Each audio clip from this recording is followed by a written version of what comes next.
Pada materi sebelumnya, kita sudah memahami yin yang sebagai dua fase gerakan siklus yang ada di alam semesta, dan juga terkait dengan keseimbangan hubungan di alam supaya harmonis. Ketika siang dan malam harus seimbang, kemudian juga musim kemarau dan musim penghujan juga perlu adanya suatu keseimbangan, sehingga terjalin suatu harmoni yang menimbulkan kestabilan di alam semesta. Kemudian ada yang perlu kita ingat terkait hubungan antara manusia dengan alam juga ketika apa? Ketika kita itu mengambil sesuatu dari alam. Misalnya adalah ketika kita melakukan eksploitasi dari hasil alam. Kita mengambil dari hasil alam. Misalnya adalah ketika kita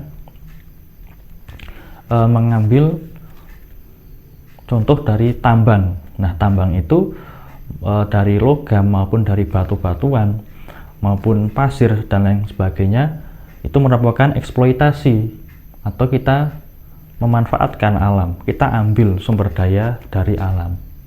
Maka ketika kita mengambil, kita juga harus memberi. Maka ketika ada eksploitasi seperti itu, supaya lahan tetap terjaga, supaya tempat yang digunakan untuk eksploitasi itu tetap masih terjaga meskipun kita ambil, ya harus kita lakukan konservasi. Contoh konservasi adalah penanaman kembali.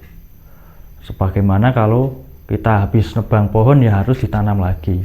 Kalau kita habis mengambil dari bahan-bahan logam dan lain sebagainya, ya kita jaga supaya tidak terjadi bencana alam longsor atau banjir dan lain sebagainya, karena lahan yang gundul dan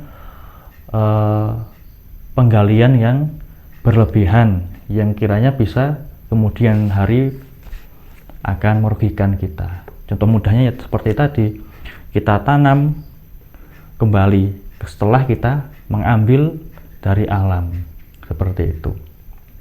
Dan juga melakukan eksploitasi yang dalam batas wajar atau batas yang bisa ditoleransi sehingga tidak menimbulkan bencana-bencana alam.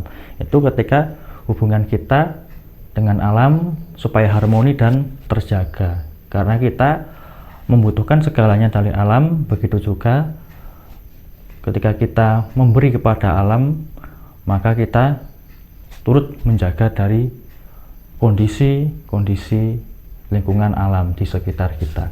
Contoh lain adalah ketika kita melakukan pernapasan seperti ini.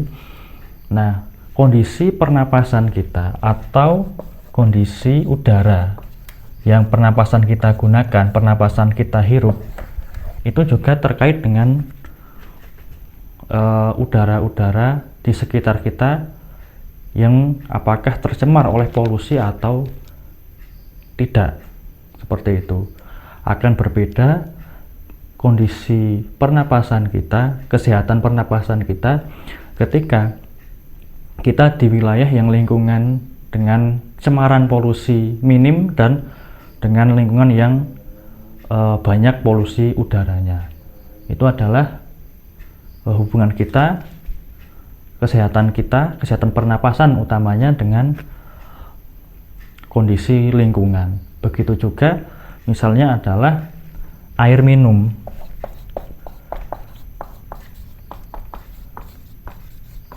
Air minum yang kita konsumsi tiap harinya, itu apakah memang merupakan sumber yang aman dan tidak mengganggu kesehatan? Artinya adalah benar-benar air itu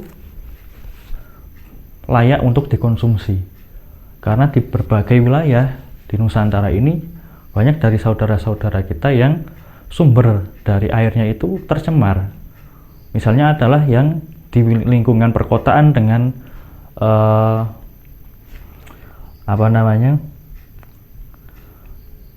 lingkungan kumuh di perkotaan. Jadi di lingkungan-lingkungan yang ketika mencari air itu airnya keruh, kemudian berlumpur maupun tercemar oleh limbah-limbah dari sampah maupun limbah-limbah dari industri. Nah, itu ketika kita konsumsi tentu akan mempengaruhi pada kondisi kesehatan kita. Itu ketika kita melihat hubungan kita dengan alam, dengan lingkungan dari sisi air minum yang kita konsumsi maupun bisa juga air yang kita gunakan untuk mandi. Sehingga di kemudian hari ketika air-air tersebut tercemar, maka akan menimbulkan satu penyakit atau satu permasalahan kesehatan. Mungkin tidak langsung terasa, tapi dalam jangka panjang itu akan sangat berakibat fatal. Seperti itu. Nah, kemudian ini adalah hubungan kita dengan alam dan pentingnya kita menjaga harmoni, menjaga hubungan kita dengan alam supaya seimbang antara kesehatan kita dan kesehatan atau kondisi baik dari lingkungan alam di sekitar kita yang kita tiap harinya manfaatkan dan kita tiap harinya ada di wilayah tersebut. Kita lanjutkan pada video berikutnya supaya tidak terlalu panjang. Akan kita lanjutkan pada pola hidup dari diri manusia supaya bisa menjaga keseimbangan yin yang, kemudian bisa menjaga kesehatan.